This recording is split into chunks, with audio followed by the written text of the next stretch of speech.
Сайн байцгаана үзэгчдээ суугтай эргээ тавтаморил. Өнөөдөр миний та бүхэндээ ярьж өгөх кино бол 2022 онд гарсан Big Mouth буюу Том амт хэмээх маш сонирхолтой сэтгэл зүйн гэмт хэргийн триллер төрлийн кино юм. За ингээд кино эхлэх юмар манайхан лайк болон саба дараад өгөөрэй. Баярлалаа.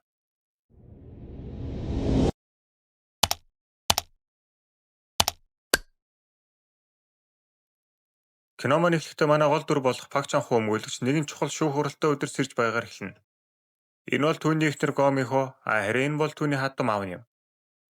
Пак Чанхунд крипто залиланд хохирсон хүмүүсийг өмгөөлөх бөгөөд тэрээр муу адил өөрөө бас энэ хэргийн хохирогч юм.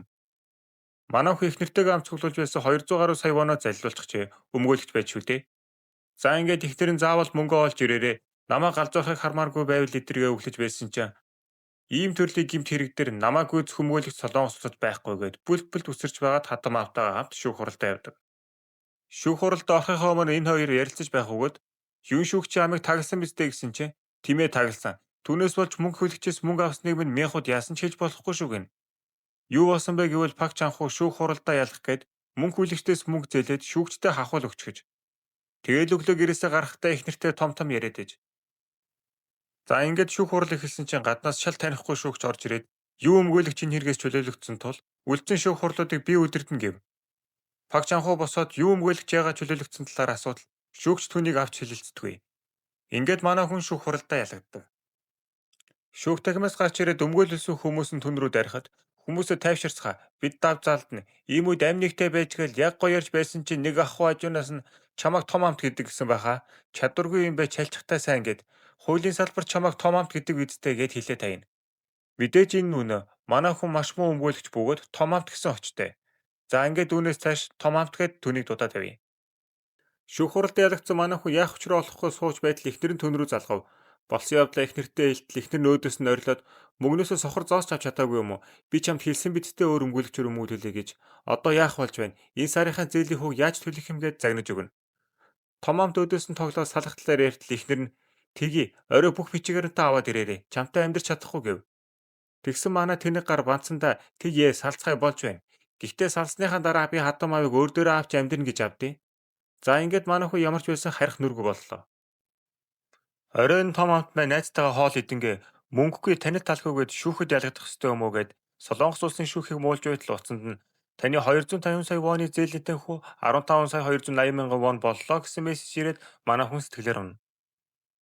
Дүрс солигдож ихтрэн түн рүү залгасан ч утсаа авахгүй болохоор уурн хүрээ сөөж уугаа сууж байдаг. Гэтэл аав нь цүнхтэй хувцас бариад хажуугаар нь гарах гэж байгаад баригдана. Наад чи юу юм гэж асуутал энэ зүгээр өмсдгөө хувцас хаях гээд өрөөнд зайслаж байх юм гэж худлаа ярина. Үүнэндээ манай том амтны хувцсыг энд гаргаж өгөх гээд байж. Гэтэл охин нь би юу Пак Чанху юу хэнийг нь сонгох юм гэсэн чинь чи бол зоригтой хүчтэй. Харин Чанху надгүйгээр амьдч чадахгүй гэж хэлээд шок. Уг нь төрсөн охин юм байгаа шүү дээ. Том амт хатам автагаа уулзаа цүнхтэй хувцас авчаад би хэсэгтээ ажил дээрээ байрлаж бай. Та түүнтэй ярилцаад өгөөч гэд гуйж байтал утсан дуурна. Утсаа аваад хинбэ гэсэн чинь Гүчээ хотын дарга чвэ дуухай байна гэв. Манай хүн гайхаад ямар хэрэгэ залгсан юм бол гэсэн чинь хүн амны хэрэг дээр чамааг авч ажилламаар байна. Одоо ирээд уулз чадахгүй гинэ. Ингээд манай том амт хотын даргын цусан дээр нь очиод уулзав. Хотын дарга түүнээс Гүчээ их сургуулийн алгын хэргийн талаар мэдхүү гэж асуудал тимээ мэднэ гэж хариулдаг. Хотын дарга тэр хэрэгт оролцсон хүмүүс бүгд миний танилуд. Машинаас гарч ард нь эмчийн сөвцөс байсан. Машин дотор бие засалж ханжээв. Эвлэгийн хуулийн зөвлөх хийдүүгийн Гүчээг сургуулийн сангийн захирлынхүү Жон Чэбүнэр байсан. Тэд энэ хэргийн гол сэжигтүүд болсон. Байцаалт үеэр нэг нэгний аллагын хэрэгт буруутгаж бүгд л итгэл төрөлм шалтгаантай байсан гэв. Томомт гайхаад хотын дараагаас та олон өмгөөлч таньдаг хүн байж яагаад танихгүй надаар өмгөөлөх гээд байгаа юм гэж асуув. Хотын дарга түнд чиний ялалтын хувь 10-аас ч бага байсан. Өмгөөлөгч болсон ч ямар ч хуулийн төвчнөөс ажлын санал авч чадаагүй. Бас хуваар ажилдаг дээрээс нь өртөө. Шулуухан хэлэхэд тэр хүмүүс надаас өмгөөлөх сонгоод өг гэж хэлэхдээ нэг нөхцөл тавьсан юм. Чадваргүй хүний үг сайн сонсдог байх гэж хэлв. Манай хүн нэг л ойлгож өгөхгүй байв. Энэ шүүх хурал нь эхнээсээ дуусах хүртэл зураг нь гарцсан. Шүүх хурлын материалаа бэлтгэсэн. Шүүгчээ хүртэл ахуултсан. Зөвхөн хэлснээр нь ажиллах өмгөөлөгчл хэрэгтэй байгаа юм байна. Томомт саяны учрыг ойлгож өмгөөлөгч хүний бардам зан гаргаж эвтэйхэн татгалзав. Гэтэл хотын дарга би тэр хүмүүсээс өөр бодолтой байгаа. Хэдий тэр хүмүүс сонгуулийн ажилд минь тусалсан ч гэсэн энэ удаа үнэн олж мэдэх хүсэлтэй байна. Суперфичер хяасныг мэдмээр байна. Тэр өдрийн машины камерын бичлэг алга болсон. Тэр бичлэгийг олчвол болох гээд байна гэд манай том амтыг тэр хүмүүс тусалж байгаа мэт боловч өөрийнхөө талд тагнуул хийлхийг хүсэж байгаагаа хэлээд уудтай мөнгө өгдөг. Том амт бөө өрөнд орцсон. Дээрэс нь явцгүй карьертай болохоор ийм сайхан боломжийг шүрээд авна. Хотын даргынхаас гарч яваад нөгөө өмгөөлөгч найзтайгаа уулзаад энэ хэрэг дээр туслаад өгөөч. Тэр бичлэгийг олж авах хэрэгтэй байна гэв. Найз нь ч миний ашигладаг нэг арга байна гэд түн туслахаар болно. Маргааш нь манай том амт шоронд очиод нөгөө гурван хүнтэй уулздаг. Тэгтэл тэр гурав нь юун шорон, зочд буудал байгаа юм шиг л тухтай. Бүр шоронгийн даргаар нь дар сундаглуулсан жинхэнэ хаадуучиг сууж байдیں۔ Яа, мөнгө ч хүчтэй юм а тий. Том амт өрөөнд нь орж ирээд нэрийн хуудасаа өгөөд өөрийгөө танилцуулна. Гэтэл голд суугаа буурчгаар хотын даргаа сонссон биздэй гэж асуув. Тимээ сонссон. Хэлснээр нь хийвэл миний ялалтын хөв унахгүй гэсэн гэж хэлтэл. Нөгөө гурван түүнийг шоолж инээгээд шүүх хурал дээр ашиглах материалыг өгнө. Манай хүн ч нөгөө гурав талцсаал нэр хүндтэй болмоор байна. Туслаач ахнараа гэл тонгооч бүхэлзөөд байж байтал өрөөнд байсан утас дуурав. Энэ бол манай том амтын өчтөр найзтайгаа яриад байсан нөгөө арга нь. Найз нь цагдаа руу залгаад камерын бичлэгийн талаар мэдээлэл хэлчих. Ингээд манай хүнийг гар гэв. Том амт өрөөнөөс гарахдаа хогийн савнд нь кофений аяхтай чагнах төхөөрөмж хийгээд тэдний яриаг гаднаас нь чагнадаг. Тэр гурав бичлэгийн талаар ярьж тэр бичлэгийг хаамж буюу энэ бүдүүний эхнэрд өгчөж. Бас тэр бичлэгийг сайн хадгалах хэрэгтэй. Бидний амь насны баталгаа. Бичлэг байхгүй болбол тэр новш бодлоо өөрчилж магадгүй. Тэгвэл бид гурав балар нь химээ хэлдэг. Тэгэхээр бас нэг хамсаатан байгаа гэсэн үг. Дүрс солигдож хаамчи эхнэр телевизийн байран дээр хоолны нэвтрүүлгээ дуусгаад өрөөндөө амарч байтал нэгэн үл таних хүн түн рүү дайрдаг. Аазууч манай хоёр яг амжиж ирээд хоёр давхар дорилго чимээ сонсоод гэлс очиж хаалгыг хөвдөд ортол хэрэгтэн цонхоор зогтсон байв. Манай хоёр эмэгтэйг тайвшруулаад түүнээс камерын бичлэг хаана байр гэж асуув. Гэтэл хаанч ихнэр та нар андуурсан бололтой. Би мэдэхгүй гэж хариулдаг. Том амт хариуд нь нөхрийнх нь камерын бичлэгийг төөнд өгсөн талаарх яриаг сонсгож нотлох барилдыг устгуул багада 3 жилийн ялтай байдаг шүү гэж хэлтэл тэрээр айц сандарч эхэлнэ. Гадаа гарч ирээд том амт нөгөө эмэгтэйгээс бас нэг хамтарч байгаа гэсэн тэр нь хин юм бэ гэж асуудаг. Тэгтэл нөгөө эмэгтэй гүнжи хүн гэж хариулав. Гүнжи хүн бол үжи өдөр тутмын сонины үүсгэн байгуулагчийн ач хүү бөгөөд маш баян нэлээ эрх мэдэлтэй хүн юм. Ингээд нөгөө эмэгтэй том амт хоёр бичлэг нуусан газар очиод бичлэгийг авдаг. Том амт эмэгтэйд энэ хэргийг дуустал нуугдж бай. Өнөөдрийн халдлага зүгээсчний хүчирхийллийн оролдлого биш байж мэднэ гэж анхааруулж хэлв. Гэтэл нөгөө эмэгтэй би ч бас нэг зөвлөгөө өгье. Болгоомжтой байгаарай. Энэ хэргийг авсан нь чамд аимшигтай зовлон авчирч мэдэх юм гэж хэлдэг. Том амт офис дээр ирээд нөгөө бичлэгийг үзтэл нөгөө гурав бас соо профессор хамт явж явах бөгөөд нөгөө гурав соо профессорыг нэгэн судалгааны бичгийг буцааж авах хэмээн зодож сүрдүүлж байгаад санамсаргүйгээр алчхаж. Тэгээд нэг үедээ уцаар ярьж байх бөгөөд цогцыг багаажиндаа хийцэн. Түүнээс цогцыг гаргалаад өгөөч гэж хэлнэ. Ингээд цогцыг тээвэрлэж явахдаа ост гаргаад баригдчихаж.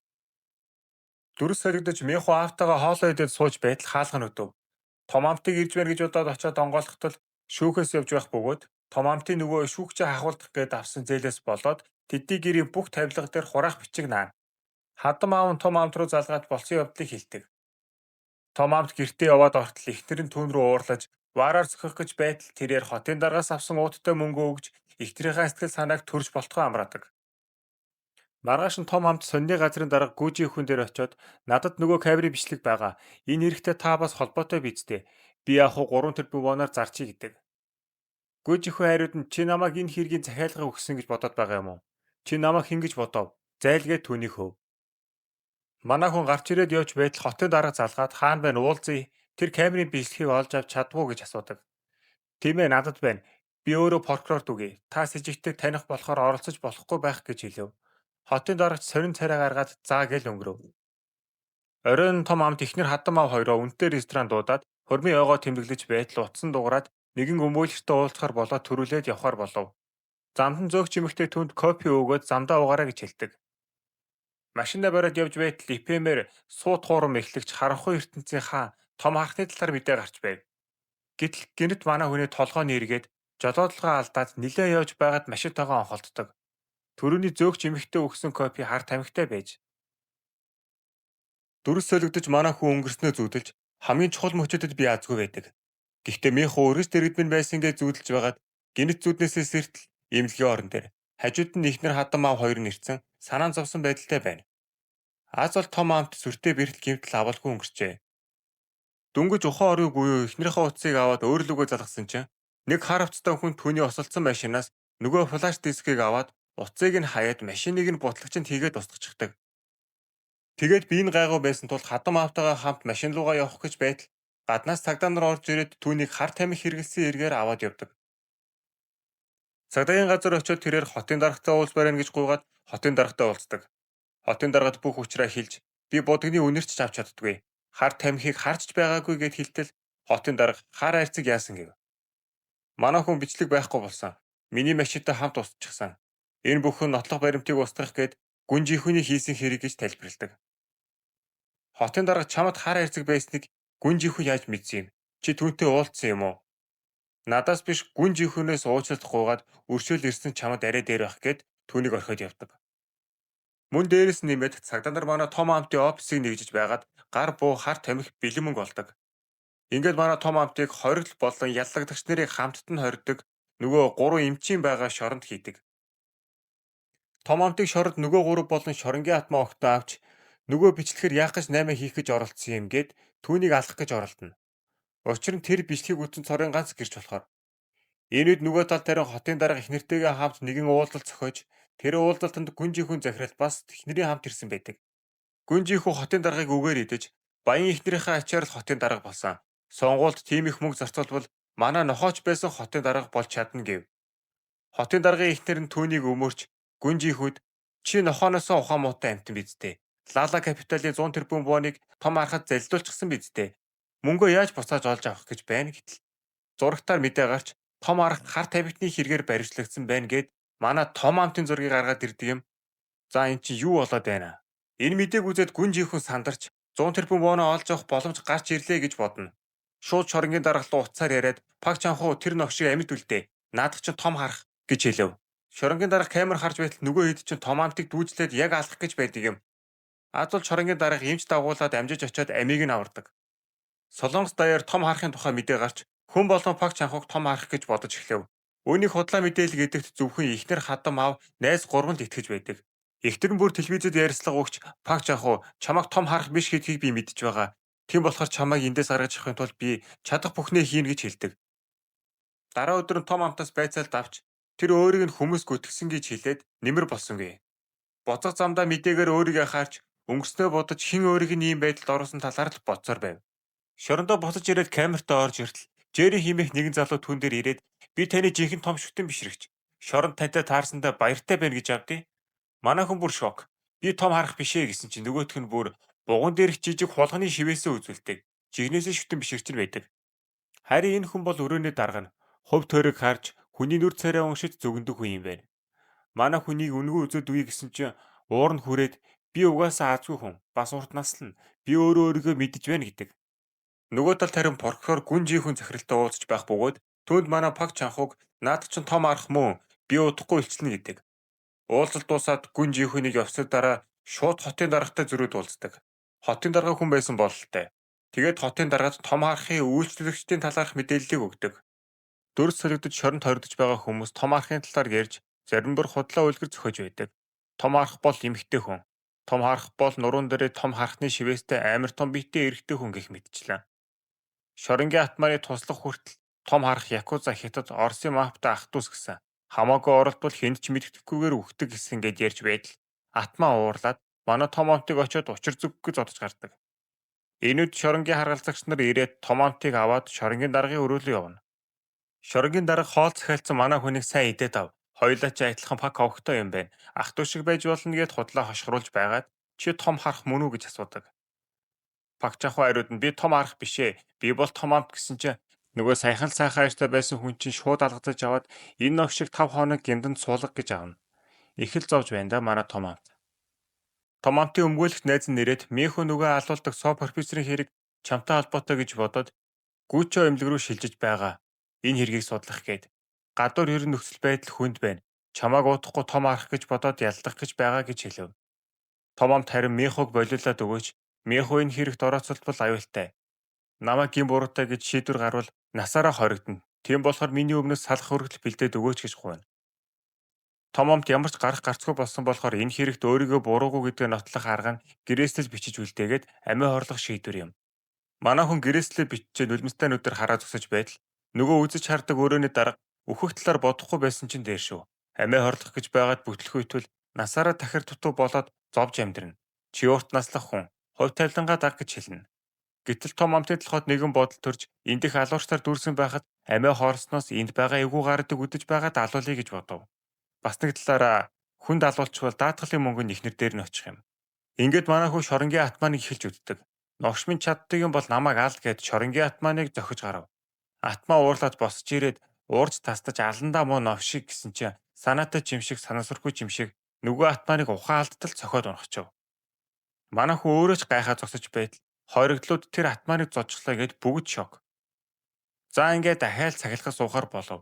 Гэтэл түүнтэй коридорт 9 хүн алсан цаазын алтад цуврал алуурч харц тулгарна. Дараа өдөр нь угаалгын газар нөгөө алуурчныг өдөж ээж чинь чамайг төрүүлчихэд харамссан байх та. Юу идэж уусан болоод чамшиг галзуу навшиг төрүүлдэг байна. 9 хүн алсан бидтэй. 10 болгоч алив намайг алаадах гэд үгээр идэнэ. Алуурчин хутгаа гаргаж ирээд яг алах гэж байгаад болчихно. Тэгсэн том амт түүнийг алгадаад 10 болгоод ээжтэй өнгөр новшин амтан минь гээд түүнийг алгадаж өгөв. Нөгөө айхтар цуврал алуурчин чинь хутгаа газар хаяад өөрөө ч газар унаад яг жаахан хөвчийг ээжээгээд үйлдэл байв. Өөх хөөрхи хідээ алуурчин ч гэсэн ээжийнхээ өмнө гимшиж явдаг бололтой. За ингээд нөгөө том амтыг чинь хоригдлууд жигнэсээ том харах байна. Гян захирлыг зутсан. Нөгөө цуврал алуурчныг алгадаал өвлөсөн гээд нэр хүнд нь өсөж бүр хоолндоо орох гээд ирсэн чинь хүмүүс ёслол айсандаа хоол өдр нэмж өгдөг юм да. Жэри бүр баярлал. Таны ачаар их хоол идэх нэ. Нэрээ өчтөр буунд угаарсан. Та хэд сонссноо? 3 дахь өрөөний хоригдол орох гэж байгаад буудууснаас барсан гэж хэлв. Энэ том амтын толгойд нэгэн бодол зурс гэж орж ирээд нэрээ энэ шоронгийн хамгийн аимшигтай алуурчин бол шоронгийн дарга шүү дээ гэж бодов. За ингээд оргож байгаад буудуулж өгөх талаар боддог. Орой энэ харгалзагч нэг хоригдол оргож байгаа талаар шоронгийн даргад хэлв. Шоронгийн дарга харин хоригдлыг буудаж хороо гэсэн тушаал өгөв. Харгалзагч нар түүнийг бүсэлж аваад дээрээс яг буудах гэж байсан чинь нөгөө орож байгаа хүнийг манай том амт гэдгийг олж хараад яаралтай тушаалаа цуцалдаг. Ингээд манай хүний алуулах төлөвлөгөө ахаал бүтлгүүтэв. Дүр солигдож Мехуг 30 аймагт ажилд орсон байх бөгөөд ажлынх нь түүнийг эхний өдрөөс нь шууд гадуурхаж эхэлдэг. Манай хүн хор шартай юм болохоор тэднэрт бууж өгөхгүйгээд ажлаа хийгээд явж байтал нэгэн өвчтний биеийг муудаад таталтагч байгаатай таарна. Анхан шатны тусламж үзүүлээд өвчтний амийг яг аварчаад байж байсан гаднаас хотын даргын эхнэр буюу Гүч омилгийн захирал орж ирээд түүнийг дур бидийн имчилгээ хийлээ гэж загнана. Мехо өөрийгөө өмөрч яралтай тусламж үзүүлж өвчтний амийг цаг алдалгүй аварсан байтал яагаад намайг загнаад байгаа юм гэхэд ахлах сувлагч түүнд энэ өвчтний гэр бүлийнхэн нь түүнийг сэхээ амьдруулахыг хүсэхгүй байгаа. Зөвхөн энэ өвчтөн ч биш. 7 дугаар давхрын бүх хүмүүс бүгд сэхээ амьдруулахгүй хүмүүс болохоор ахиж юм болбол зүгээр өвхүүл гэж хэлдэг. Мехо гэртээ хараад болон өмгөөлөгч найздаа болсон явдлаа ярьж яагаад тэгж байгаа юм бол гэж тэр гурав гайхна. Энэ үед найз нь түүнд том амтын салах хүргэлтийг өгөв. Мехо уурлаж салах хүргэлтийг урьд цаяад өөрөө том амттай уулзанд хэмээн зөрөөдлөв. Маргааш өглөө нь шоронгийн дарга хориглуудыг заалан цуглуулад хориглуудыг 3 зэрэгт хуваарлдаг. Эхний дугаар дуудсан энд жигсэж байгаа хүмүүс бол 1-р зэрэглэл. Шоронгийн даргад сар болгон мөнгө төлдөг хүмүүс. Энэ донд манай өрөөний дарга хүртэл байна. Тэр шоронгийн даргын амьдрал гэр бүл хувьцаа эдрийг үзэж өгдөг юм байна. Тэгтэл нэгэн хоригдл эсэргүүцэл зарлаж орж байгаа зодтолдог. Яагаад гэсэн өмнөх сарынхаа төлбөрийг төлөөгүй болохоор 1-р зэрэглэл багтаагүй юм байна. Манай том амт тэсэлгүй зодуулж буй залууг өмөрөөд шоронгийн даргатай маргалдаад амжина.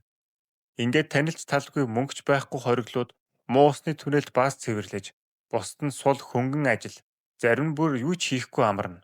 VIP-ийн нөгөө 3 шоронгийн атманд том амтыг алгах захиалга өгдөг.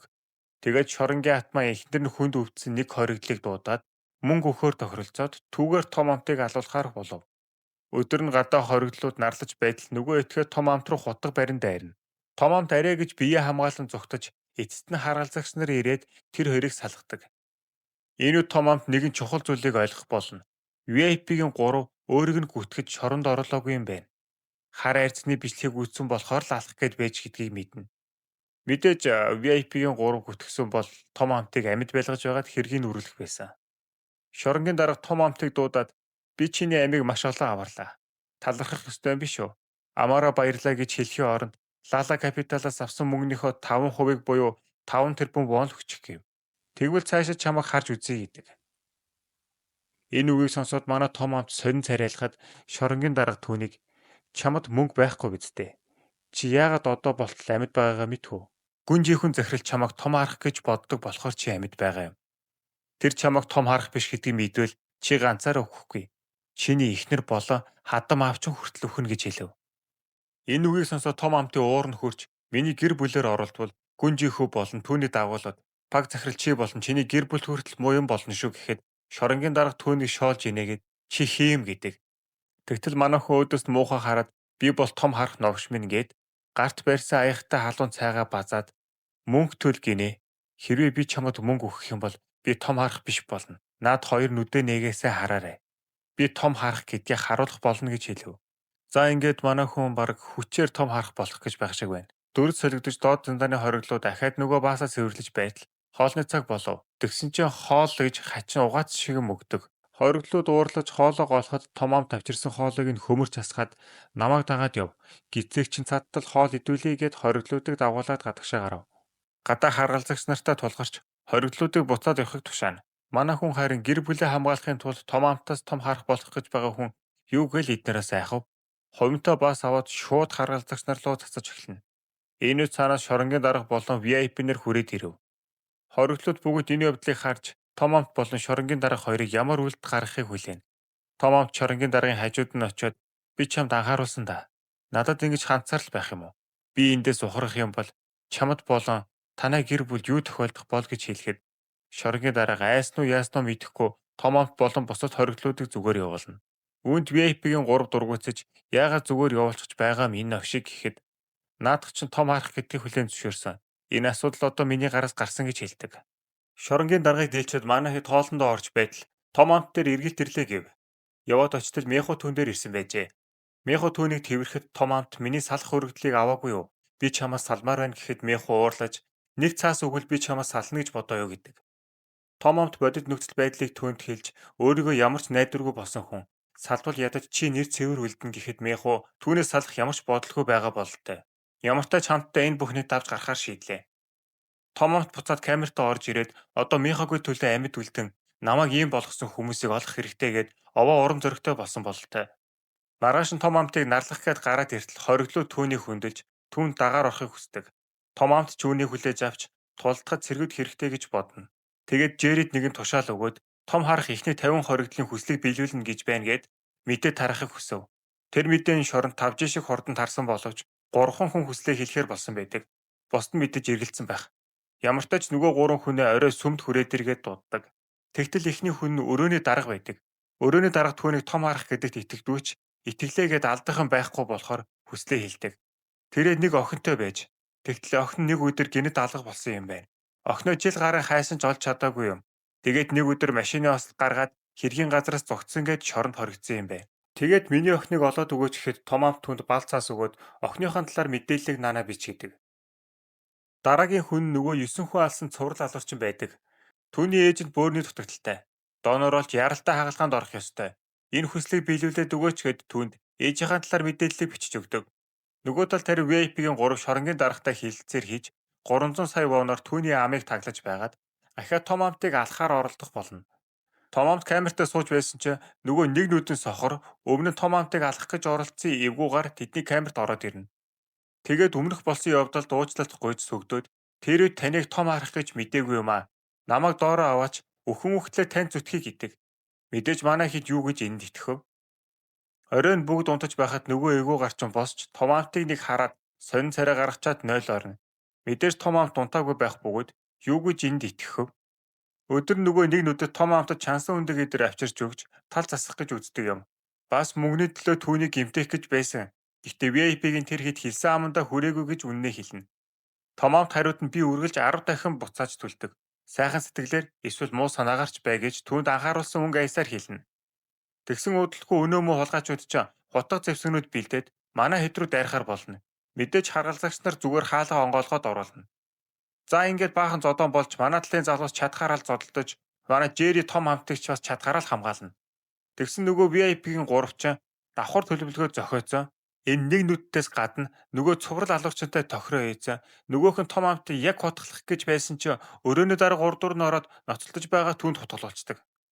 Ингээд пак дарга камераар хараад шууд зодооныг зогсоох тушаал өгөв. Манай өрөөний дарга хутгалуулсан тул яаралтай эмнэлэгт хүрэгдэж, том ам тарин пак дарга руу уурлаж тэднийг биш намайг сонгох байсан юм гэж хэлнэ.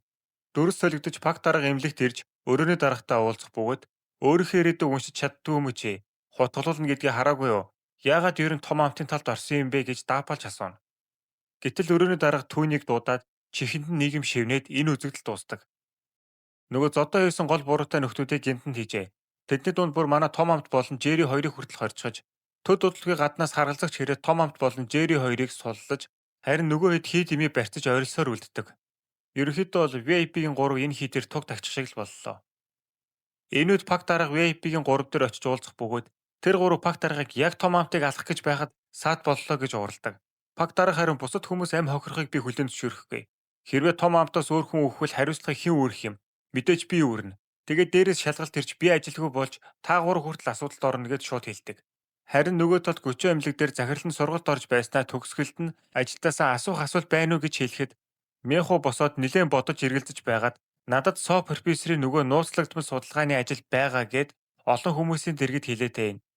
За ингээд Мянхуу энэ хэргийг нууж байгаа хүмүүст өгөө шидэд бусдын анхааралд өртөж одоо яг хин ямар үйлдэл гаргах бол гэж хүлээж байгаа юм. Оройн Мийнху ажлаа тараад гэртээ арих замд нь нэгэн с ิจ гтэй хүн дагаад яваад байна. Манай хүн ч иймэрхүү юм болж магадгүй гэж төлөвлөсөн байсан юм болохоор хэрэндээ л анзаарахдаггүй болтох гэж үзээд сүүлдээ нэмэргүй болохоор нь зогсож байгаад дайраад ирвэл цохиод авъя гэж яг цөнхөө чан гатгаж байсан чинь нөгөө хүн хажуугаар нь зүг зүгээр зүрээд явцдаг. Тэгтэл дагаж байсан хүн өөр газраас түүнийг хараад зогсож байх бөгөөд аз аж Мийнху булан эргээд автаагаа таарж аврагддаг. Дараа өдөр нь манай том амт өрөөний босстойгоо очиж уулздаг. Том амт түүнээс надаас болж та гимтлээ. Уучлаарай гэхэд үгүй дээ том арах юм амархан уучлал гуйж болохгүй. Гэхдээ чи үнэхээр том арах юм уу гэж асуув. Манай хүн бодож байгаад тимээ би том арах мөн гэж худлаа хэлцдэг. Өрөөний дарга түүнд бидэн лүү дайрсан хийдэг яах вэ? Чи 10 нугалж хариуг нь барьдаг гэсэн бидтэй гэв. Харин яах вэ? Би тэр хэдийг алах хэрэгтэй үгээ тоглоомор хэлдэг. Харин нөгөө талд хянтанд байгаа нөгөө хэд хоорондоо маргалдаад нөгөө нэг нүдэн сохорлууга хамаг буруугаа чихэж байдаг. Гэтэл нөгөөх нь айл хэдийн өөрийгөө дүүждээд амиа оролцож эсвэл хин нэгэн алчих ямар ч байсан өгчгэж Томамд имлгүүрнээс гараад явж байсан чи нэг нүдтэй цогцыг аваад явж байгаатай таарна. Пак дарга харин том амтыг сэжиглэж чи алсан бидтэй гэв. Харин том амт цогцыг хараад өөрөө ч гайхсан байдалтай зогсно. За ингээд дүр солигдож нөгөө том амт чинь бүр жинхэнэ атмаа болжээ. Өөрийг нь дагдаг нэлээд олон залуучуудтай болцсон. Бүр хүмүүс түүнийг том арах гэдэгт нь итгэдэг болчихж. Гэтэл энэ үед нэг улаан машин дайрч алчих гэж шоронгийн гадаа ирэв. Дотроос нь гүнжийн хүн захирал бууж ирэх бөгөөд тэрээр том амттай уулзах гэж иржээ. Том амт тэр хоёр уулзаж гүнжийн хүн нөгөө Лала Капиталын 100 тэрбум вона асуув. Том амт хариуд мөнгө хаана байгааг хэлвэл чамд намайг амьд үлдэх шалтгаан байхгүй бидтэй гэв. Тэгсэн чи гүнжийн хүн за тэгвэл чи үнэхээр л том арах муу юм бол өөрийнхөө 5 VIP үйлчлүүлэгчийн нэрийг хэл. Хэлж чадахгүй бол би чамайг ална шүү гэж хэлчихэд яваад өгнө. Харин том амт яах учраа болохгүй бодож байгаад харгалзагчийг цохиж унгаачаад түүний утсыг аваад хотын дарга руу ярьж гүнжийн хүн сая над дээр ирээд уулзлаа. Тэр намайг том арахын 5 үйлчлүүлэгчийн нэрийг хэл гэж байна. Хэрвээ би хэлж чадахгүй бол тэр намайг алах гээд байна. Та надад туслаач гэж гуйна. Харин хотын дарга шууд уцаас алдчихв. Ингээд ер нь манай хүн хотын даргад л найдаж байх шиг байна. Өөрт нь туслана гэж итгээд. Харин гинтанд нөгөө хоёр хоригдл галзуурч байх бөгөөд бид бүгд үхэх гээд байна. Том арах биднийг алах гээд байна. Биднийг эндээс гаргах гээд яг л галзуу хүн шиг орилж байдаг. Тэгэд пак дарга тэр хоёрыг галзуурхаас өмнө гаргадаг. Гэвч нөгөө хоёр нь хоолндоо орж байгаад учир битүүлэг байдлаар гинэт нас барчхав. Шоронгийн хоригдлууд ч гайхаад цагдаа нар ирээд камер шүүгээд үзтэл өөрсдөө цаанад дуугаад амиа оруулсан байдаг. Пак дарга шууд том амтыг сэжиглэж тэдний өрөөд нэршлиг хийсэн боловч юу ч байсангүй. Мөн дээрэс нь уурлаж ядаж байтал хоригдлууд бүгд том амт болон пак даргыг хараад зогсоод байдаг. Пак даргач хоригдлуудыг гараа толгой дээрээ өрг. Энэ овчнууд бүр сүүлийн үед айдасгүй болжээ гэсэн чинь хинч түүнийг тоодгүй. Харин том амт зүгээр л нэг харсан чинь бүгд айгаад цаашаа орчдөг. Үнийг харсан пак даргын зөв нь хөрч чамтай зодоо хийсэн залуус бүгд амиа алдсан. Азвуулж амиа хорлох нь камерын бичлэгт үлдсэн гэхэд гэхдээ тэдний юу амиа хорлохдоо тултал нь айлгсан юм бол гээд мэдэн бүдэлж пак дарга янзыг үзнэ. Нөгөө талд харин гүнжийнхүү захирал толгой компани хамгийн баян үгүнтэй уулзах гээд ирсэн чинь хотын даргын эхнэр төрүүлж ирээд аль хэдийн уулзсан байх бөгөөд гүнжийнхүү одоо би ороод уулзаадахыг гэсэн чинь насан түнтэй уулзахаас татгалзаж түүнийг 100 тэрбум вона эргүүлж авчрах хүртэл уулзахгүй гээд туслахаараа дамжуулав. Мөн орой 6 цагт нэгэн хятад ресторанд хотын дарга намын ерөнхий нарийн бичгтээ уулзна. Чи ирж дэмжлэг үзүүлээрэ гэж хэлэв. Орой болж тэр хэд уулзаж эрх сонголт хотын даргаыг өрсөлдүүлэхээр ярина. Энэ яриа мэдээж гүнжийнхүү захирал таалагдахгүй байх бөгөөд ариун цэврийн өрөөнд хотын даргад чи настан таалагдахын тулд сайхан харагдах хангалттай гэж бодож байна уу? Чи бидэнгүүгээр нохон хоолноос өөр юу ч биш. Хүзүүчээ таслаад хаа хүрхийг хүсэж байгаа юм гэв. Хотын дарга уурлаж намайг дарга байхад чиний авсан бүх зүйл яах вэ? Газар ашиглах эрх, төрийн гэрээний тендер, бизнесийн лиценз. Чи намайг хотын дарга болгоход тусалчаад хариуд нь хэр их юм авснаа мэдхүү. Би тэрний чинь залхаж байгаа болохоор хотын даргын ажлаас гарч байна огш минь гэсэн чинь гүнжийнхүү захирлын уур нь хүрээд цохих гэж байгаад өөрөө зодуулангаа алдна. Дүр солигдож мехог нэгэн хар масктай хүн дагаад байх бөгөөд манай хүн мэдсэн болохоор уцаа гаргаж ирээд аавдаа хэлээд түүнийг барьж авахар болов.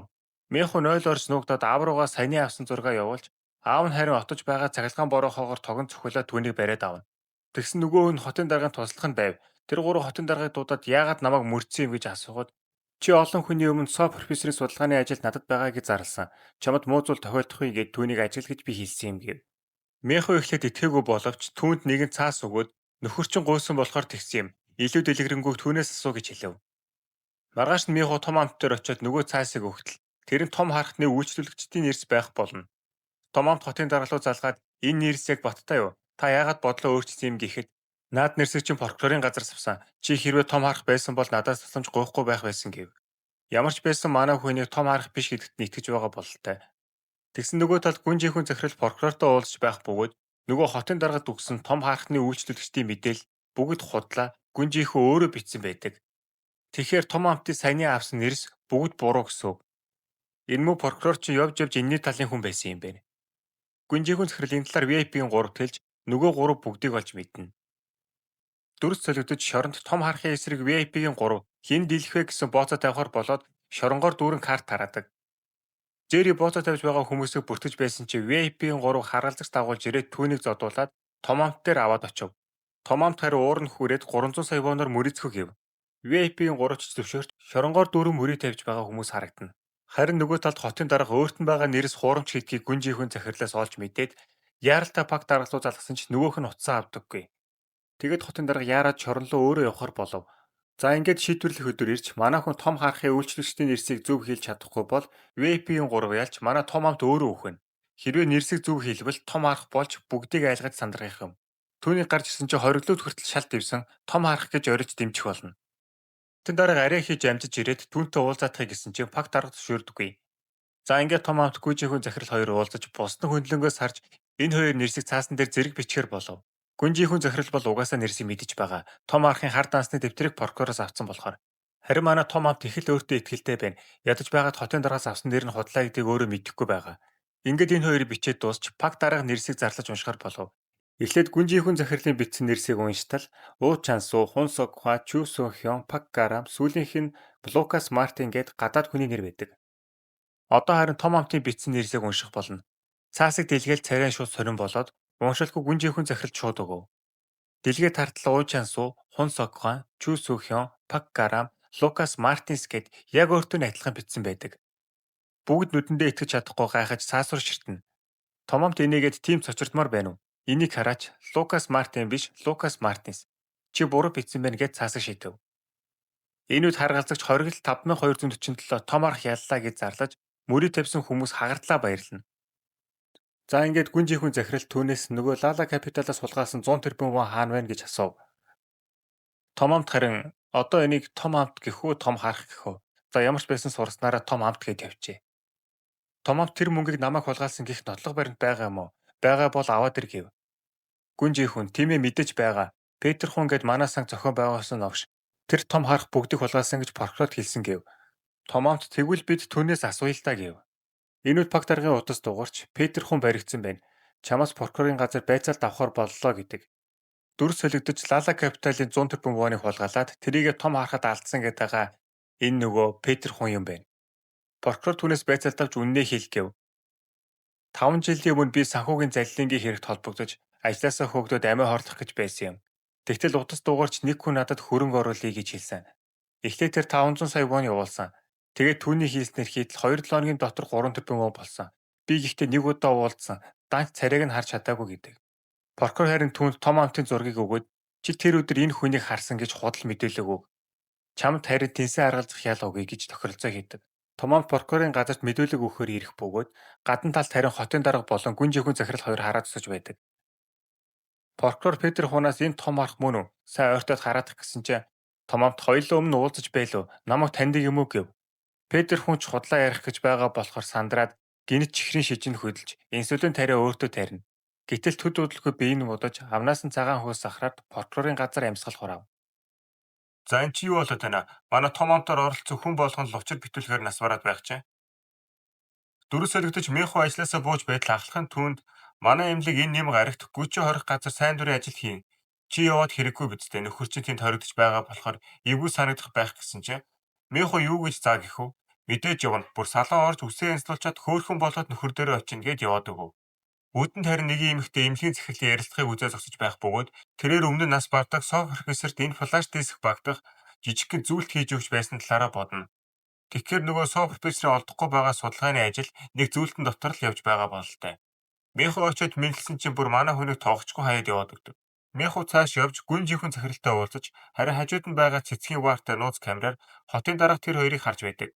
Гүн жинхэнэ захирал би нэг гайхалтай мэдээлэл сонслоо. Сов профессорын судалгааны ажил чанд байгаа гэж тэрийгэ надад зарчих гэв. Мэнхүү харин хэр ихийг өгөх юм гэ янзын үтсэн чинь хэлсэн үнээр чи авъя л гэж байна. Манай хүн би нөхрөө аврах ёстой. Энэ хэргийг илрүүлж тийм болохоор надад илүү чухал гэв. Гүн жинхэнэ захирал тэгтэл чи үнэхээр нөхрөө том харах гэдгийг мэддэггүй юм уу? Тэр том харахын л зөвхөн мэддэг нэрсийг өгсаар. Тэр бол том харах гэдэг. Мэнхүү энэ талаарх өнгөрсөнд ярьснаа бодож хотын дарга түн тусалжтэй л гэж ойлгоно.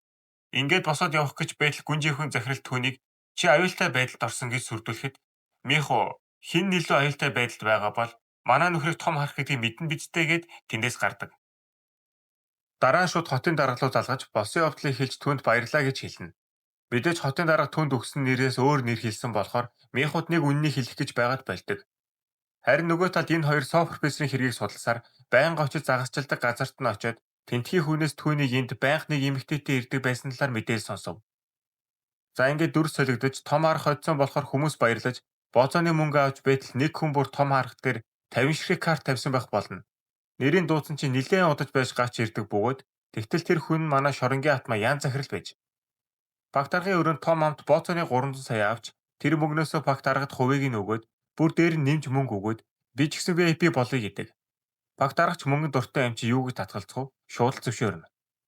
Манай хүний хоолоо идэх гээл яваад орсон чи бүгд баяр хүргэж орилж угтаал бүр дээш нь өргөөл хаа мэт байсан чинь ян захирал хурч ирээд за ямар нэгэн юм болох нь гэсэн зүгээр л алга ташиж баяр хүргчээд яваад өгдөг. Харин нөгөө талд VIP-гийн 3 сандарч том амтлаас үхтлээ айн. Удахгүй өөрсдийг нь ална гэж бодоод ян захирлаас биднийг хамгаалаад өг гэж тусламж гуйж байтал гаднаас том амт ороод ирнэ. Мэдээж VIP болсон юм чи одоо жинхэнэ дураараа ажиллана бидтэй. Тэгээл шууд та гурын шүүх хурал удахгүй болно бидтэй. Сов профессорыг алснаа үннээр нь хэл.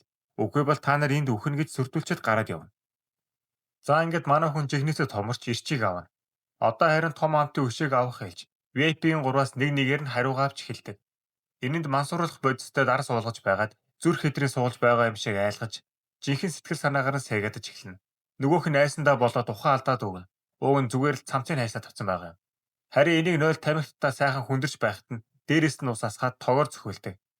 Хөргөж яваас нөгөөөрийн нэмлэг рүү аваад явангууд энэ бүдүүний хулхин буугаад жинхэнэ гүлэг болоод үлддэг. Дүр солигдож хотын дарга том амт дээр ирж уулзаад намайг хэр удаан гүлэг шиг хянаж эхэлсэн юм. Яагаад намайг шавартаа чирж оруулсан юм гэсэн чинь би таныг чирч оруулаагүй. Та харин намайг чирч оруулсан. Та хэд өөрсдөө махчин загас гэж бодож байгаа. Гэхдээ би бүгдийг зажлахгүй залхина. Та харин сонго. Надад туслах уу үгүй юу гэв. Хотын даргач минь хог өрөвдөхгүй байна уу? Юу ч мэдэхгүй чамайг том харах биш гэж бодоод өдөр болгон чамайг эндээс гаргах гэж гүгээл байгаа. Тэгэхэд битгий шугам даваад авраад байгаарай. Минь юм хэлээд үзээрэй. Би ихнэрээ өөрөө харж хандна гэд тэр хоёрын яриад дуусна. Минь ажил дээрээ байж байсан чинь ахлах нь нэг өвчтнөөс цусны шинжилгээ авчаад яваад өгнө. Манай хүн араас нь дагсаар байгаад нэг газар руу яваад орохыг нь харчаад араас нь яваад ортол хинч байдаггүй. Тэгтэл харуул түүний камераар харчаад эмнэлгийн захиралтай хамт ороод ирдэг. Мехог юу хийж явааг асуудал ахлах хийшээ орохыг харсан гэв. Харуул харин үгүй камер зүүхий энэ нэмэгтэй л орж харагдсан гэв. Ингээд манай хүн дахиж ингэхийг бол хална гэсэн анхааруулга өгдөг. Энэ үрээ цаанаа дахиад нэг хаалгатай байсан юм байл л танууц. Гүнжихүүн захирал нөгөө гурав дээр ирж уулзтал нөгөө гурван бүр гүлэг болцсон. Бид гурыг хурдан гаргаад өг. Эсвэл өөр шорондоо шилжүүлээд өг. Бүр болохгүй бол имлэгийн онш бичүүлээд гаргаад өг гэл нүдний эргэлдээл гуйна. Буцах замдаа харин том амттай таарч том амт түүнээс "Сэхтэртэй минь яах гэж уулзсан юм? Уулзаад юу ярьсан юм?" гэхэд нэг сүртэй зүйл хэлээгүй. Чи гэхдээ эндээ хаан байж болгоч гаднах ертөнц бол миний тош. Бас манай найзуудаар оролдож дураараа ажиллахаа болж үз.